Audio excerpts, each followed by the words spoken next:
14 avril. Il a répandu son âme dans la mort et il aura été compté parmi les rebelles. Ésaïe 53, 12. Comme tous ceux qui marchent sur les traces du Maître ont besoin d'avoir certaines expériences de Gethsémané, ainsi il faut que chacun goûte au moins à toutes les expériences du Maître. N'oublions donc pas de chercher autour de nous les occasions de servir les frères, les petits, les compagnons disciples de Christ.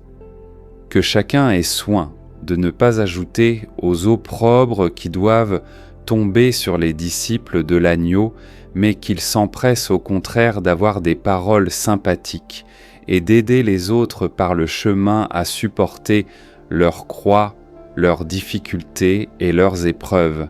C'est ainsi que nous pouvons le mieux montrer à notre Seigneur et Chef comment nous aurions su apprécier l'occasion de l'aider à porter sa croix sur le chemin du calvaire. La mort de notre Seigneur ne fut pas une mort apparente, sa mort fut véritable, son être même fut livré à la mort.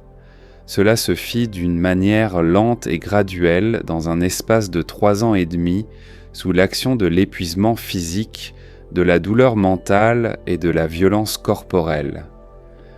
Si grand fut son amour pour nous qu'il alla en notre faveur près de 3 jours dans l'anéantissement, et ces dernières heures ne se passèrent pas dans des conditions qui allaient en s'améliorant. Quoique innocent de péché et de crime, il fut mis à mort tel un pécheur et un criminel avec des pécheurs et des criminels. Question. Quel effet a eu sur moi cette semaine la mort de Jésus? Quelles furent les circonstances et les résultats?